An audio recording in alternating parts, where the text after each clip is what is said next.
Yeah. I'm here with Alec. There's people listening. Do They I not? can't. Oh, I don't wave. I gotta. We're on video and we're in a little podcast studio. And Alec's in town right now. He lives in Austin. And I just said to him, hey, why don't you come over to the podcast studio and record with me, which he's never done before. He is my oldest child, 23 years old, going Yes. on 24, In a few months. college graduate. Still in college though. Yes, in a graduate program. Yeah. Yeah. Proud of that, aren't you? I guess. And he's in town, came in town for some doctor's appointments, in town through Thanksgiving. He's Cheryl's father, Yeah. which I don't know. I like her, but are you gonna let her stay with us? Everyone likes having her in Austin, but I don't know. It's easier. It's been nice having her in Austin because my shoulder's been hurt, so like I can't exercise or anything. So like the only time I get out of my apartment is to walk Cheryl and like hang out with her. So that's nice. But I think once I start exercising again, it might be like kind of annoying. I might want to bring her back. Because why? Because you feel guilty when you're exercising and you can't take her with you? Yeah, and when I exercise, I'm not as inclined to like walk 5 times a day.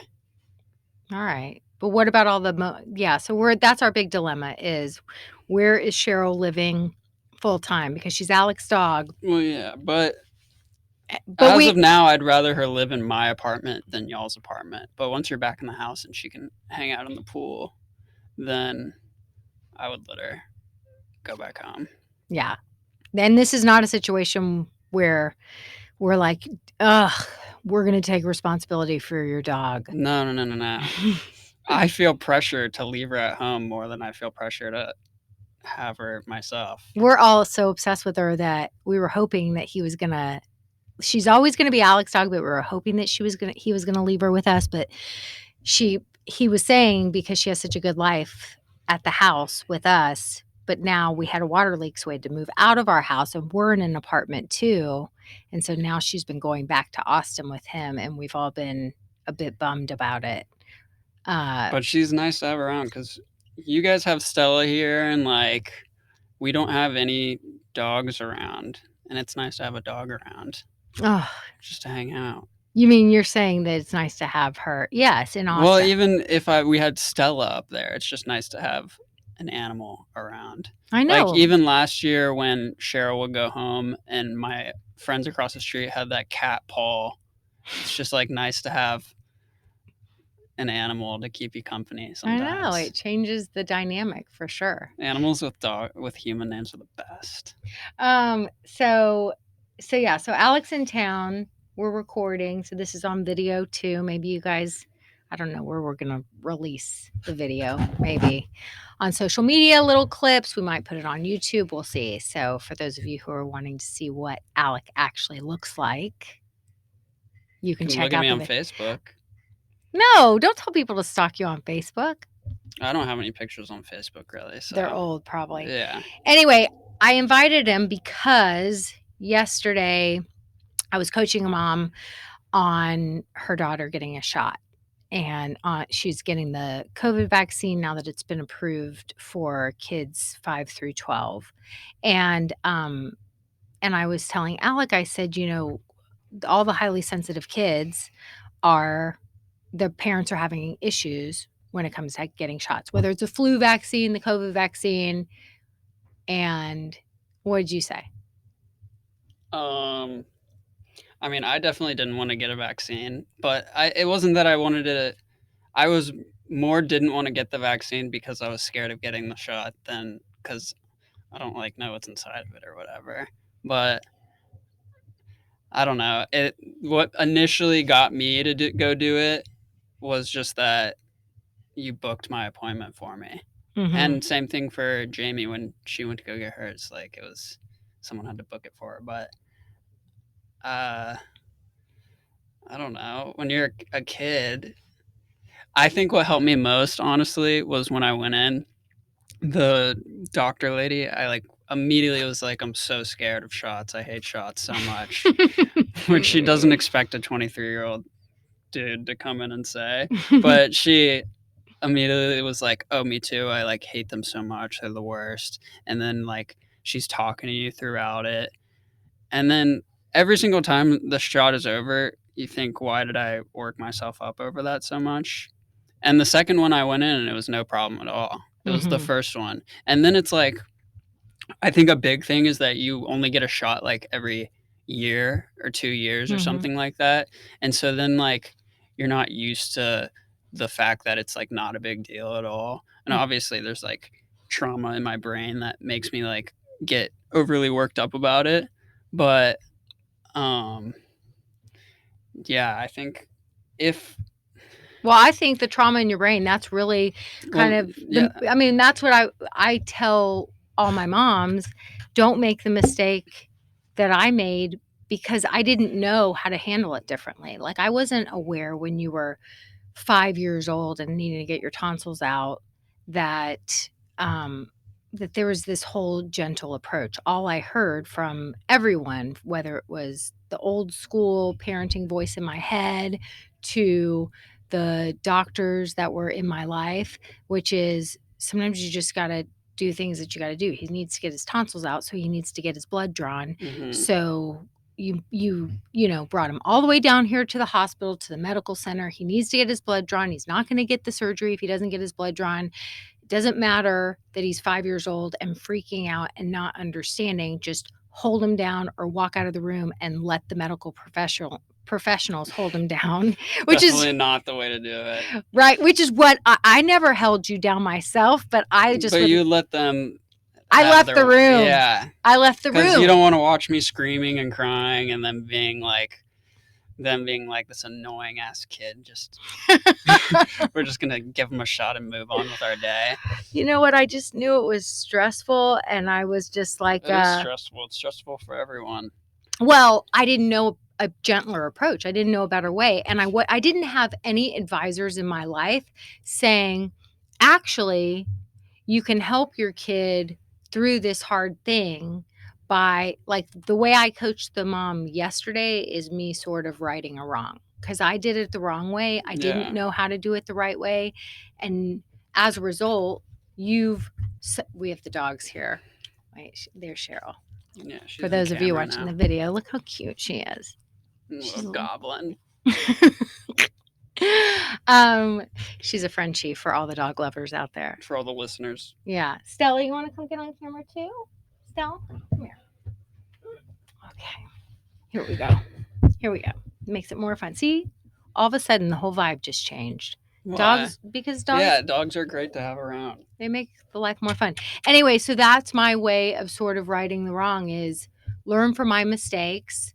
Don't traumatize your kids so then they have a shot and needle phobia forever and they have to work themselves up and have all this anxiety. If you know how to do it better from the time they're little, then you can condition them to have the skill set of managing their mind, going in, knowing how to take deep breaths, knowing how to tell the person.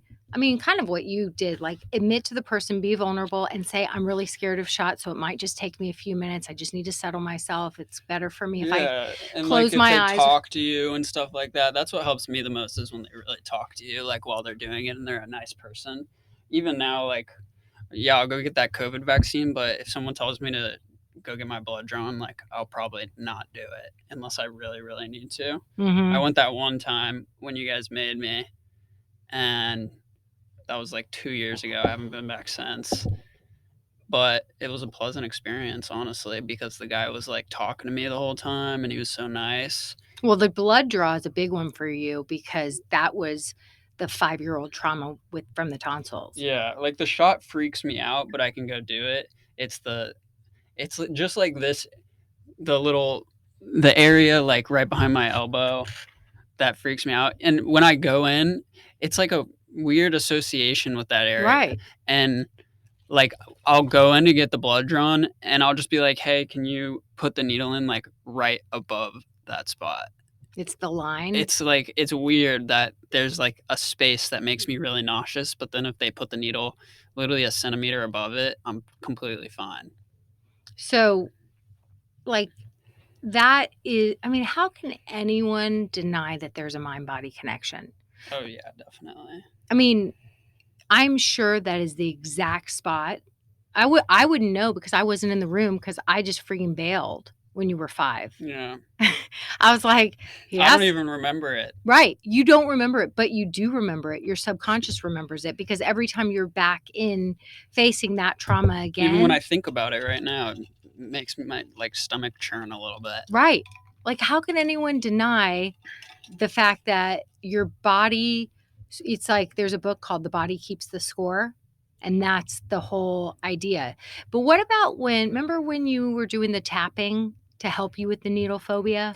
Yeah, that helped a little bit. That was like, do your listeners know about tapping at all?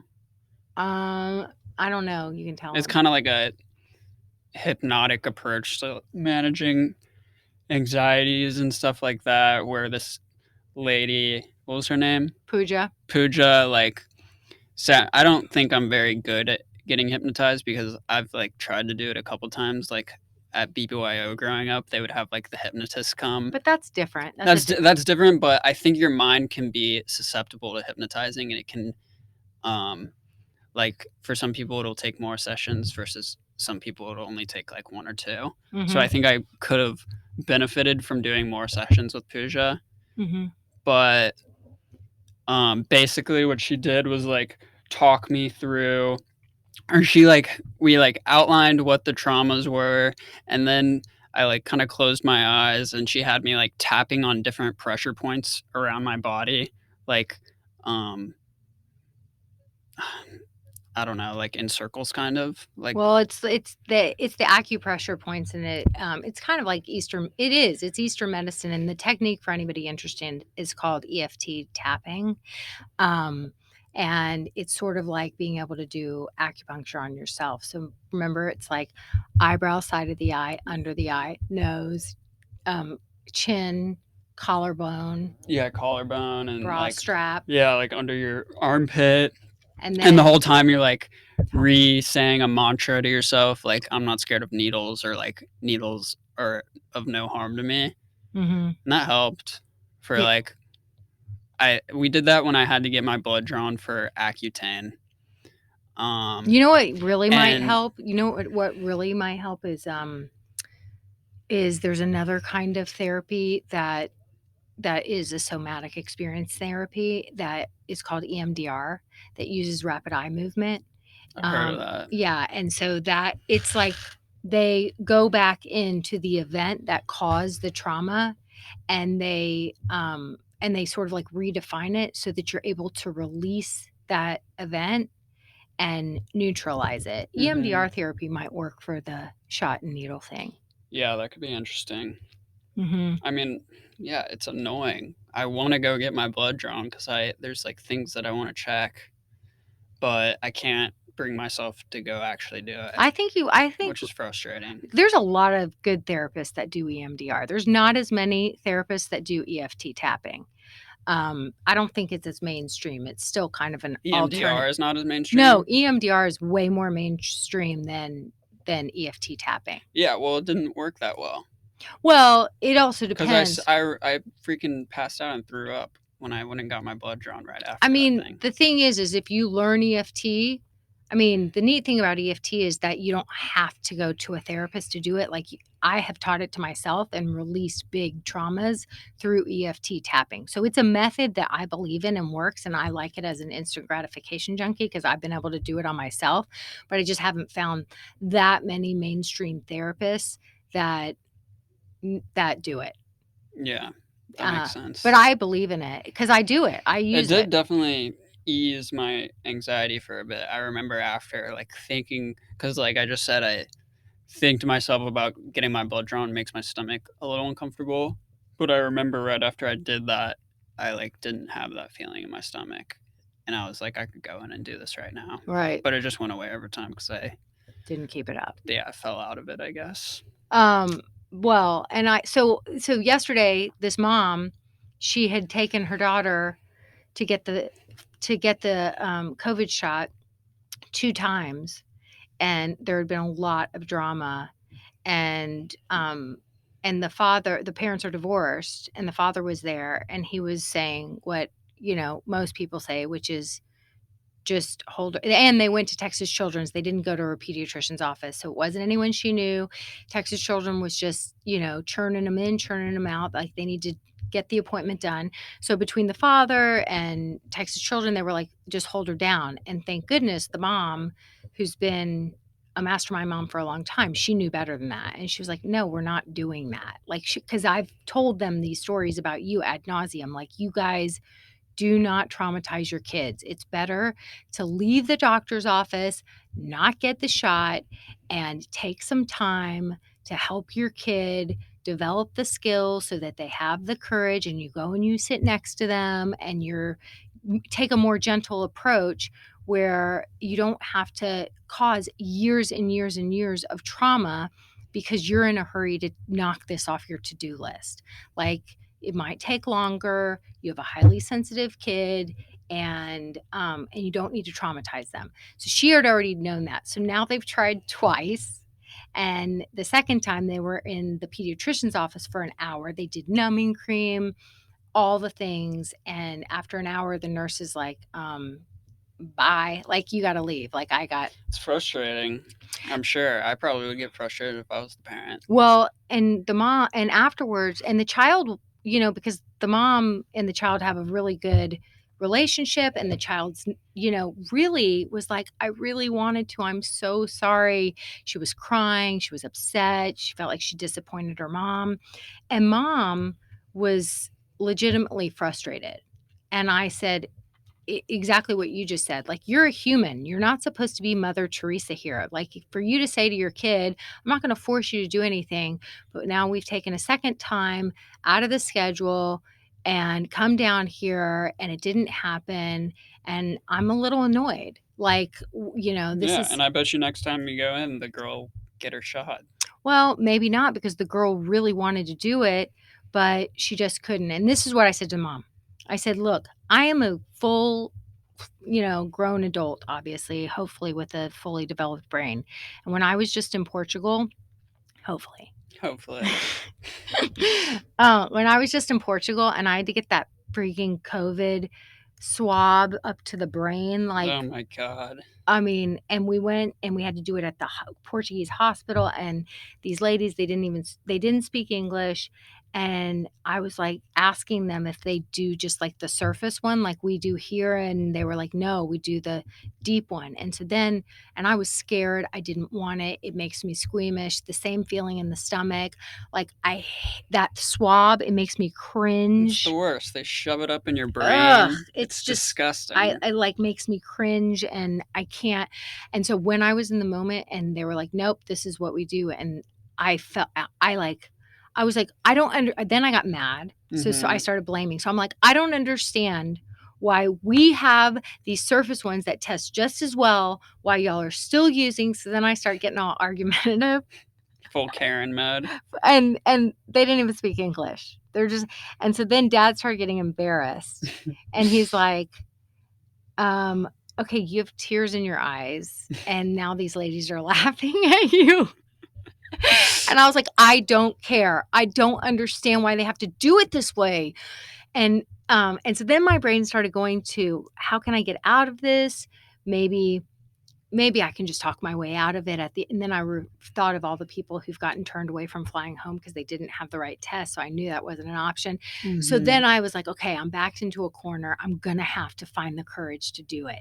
So I was like, "Fine, okay, I'll do it." And then I was like, I just get really squeamish. I don't wanna do it. So when I went, this one lady took pity on me, and she was nice. Exactly that, like, when the people are patient and then they start talking to you and they take your mind off of it. So she took me to the person that was gonna actually conduct the test, and they were, like, super sweet and gentle, and they were like, "It's gonna be okay. We'll do it so quick." They were Yeah. reassuring me. And so once they were reassuring me and I got out of that state of panic, then I remembered my skills, which is the deep inhale and a very slow, exhale while imagining, something else and thinking about something else. And I also had heard if you exhale kind of harder, it makes it less uncomfortable. So I also knew I had that tool in my back pocket. So I'm remembering all those tools and I was able to get through it. And I said to the mom yesterday, I said, you have to think this is, an 8-year-old. She doesn't have a fully developed thinking brain. She doesn't have the skill set. So she needs extra patience and so let's And talk you got to about think for her. well, I said, well, Suggest some ideas for her to manage her own anxiety. but not in the moment when she's anxious and she thinks she's Yeah, gonna there's beforehand, because you can't think when you're anxious. Your mind is all jumbled. It's right, better to, before you go in, non-relevant start time. doing Yeah. the in through the nose, out through the mouth, and then I like to pinch my leg when I'm dealing with Mhm. pain. That always, because it's just like redirecting your focus from one pain to another pain. And realistically, the pain in your that you pinch yourself with is going to be 10 times worse than the shot pain, and they'll recognize that immediately after. So That's a good tactic. Did you learn that or you just figured it that's out? just something that I do. Pinch myself. Yeah, I mean, you know what? Having tools that you can pull from and so this mom, I said, but in the meantime, just surrender to if it's not going to happen, but also have some boundaries and have a plan. I said, so afterwards, you don't shame her, you don't blame her. You can say, I'm annoyed because it didn't happen again. Like you can be honest. I'm not annoyed with you. I'm just annoyed that now we've got to make another appointment and go back because that's legit. I said, but you can also have boundaries around because she was like she was like, do I take away all technology? Do I do this? Do I do that? I said, okay, so it would be legitimate for you to think about. So here's the deal. You're not going anywhere unmasked. You're going to and from school masked from now on, and there's no extracurriculars. So, going to your brother's football game, not an option until you're vaccinated. Going other places, like we will hire a babysitter. So, until you're able to find the courage and go through with it and get Yeah, yourself kind of show that we're not just getting this shot for no reason. We're getting this shot because it's making us safer and all that stuff, however you want to look at it. And so it's not just like I remember when I would get flu shots when I was younger, it was like, why am I getting the flu right, shot? I never get the flu. Or when I do, it's like not that bad. And because you always got the flu shot, so it was yeah, but either way, you're not connecting this immediate pain with the overall picture of why we're doing it. And so Mhm. once that's connected, then I think it makes more sense. Kids need to know the why. Yeah. We're not Kids just getting a shot to get a shot. We're getting a shot so that grandma doesn't die from COVID. right. Right, and we don't know, whatever. We have to connect the why and treat kids with respect, right? Like that they deserve to know the why. We Yeah. don't just we don't just tell them you just have to do this just cuz. We need to like speak and to them on their terms and explain it and let them understand it. And so I said, but you can also have boundaries. Like we're going to try it again. We're 15 minutes. If in 15 minutes it's not the day, you decide that, you're not feeling brave enough to do it that day, then we're leaving. And it'll be to and from school with a mask, no extracurriculars until you're able to be responsible and keep your body safe with the vaccine. So we'll just keep doing it until you're finding the courage. And I'm happy to talk to you about some things that help me lean into hard moments and do hard things and find my courage when I'm feeling scared too. Right. Yeah. And so really taking the time, it's a process. And I said, which sounds like a big freaking pain in the ass. But if it can be short-term pain, the pain in the ass, pain of now for long-term gain, which is not traumatizing your kid and having them have to deal with a needle phobia when they're 23 years old. Yeah. Yeah, that sucks. Do you think it's beneficial to offer incentives like you go get the COVID vaccine, we'll get ice cream after? So I'm kind of anti-bribing, Yeah. but I was thinking about it, and I don't know if that would be beneficial or not. well, because what the kid's gonna say is, "That sounds good," but the bribe of the ice cream later, a lot isn't gonna take away a genuine fear in the moment. Yeah. And if you bribe them with the ice cream and they do it for the ice cream because they really weren't that scared in the first place, they were just being defiant. What ends up happening is that then they're like, well, what are you going to give me if I do this thing, and what are you going to give me? Yeah. And then it just becomes like a kid that is constantly asking you, what's in it for me, instead of feeling the intrinsic, reward of, look at you, you were so, after the fact. Conquered your fear. Yeah, you conquered your fear. That was hard. You were scared. You're just a little kid. You didn't know what to expect. You didn't know it was going to be such a quick shot. You were scared and you were courageous and you did it today. I have an idea. Should we go celebrate and get some ice cream? Should we have ice cream dinner Yeah, that's tonight? good. I like that. Right. So you celebrate. You don't hold it as a carrot. You let them experience the intrinsic reward inside, and then you celebrate the courage. So then you reinforce the Yeah, courage. positive reinforcement. Mm-hmm. Nice. Okay.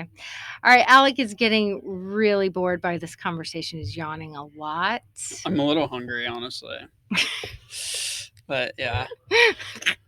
Okay, good. Thanks for coming and talking. I think this is going to help. I think a lot of parents, I've had over the years, a lot of parents of sensitive kids ask me what to do because their kids are refusing to get flu vaccines or shots or things like that.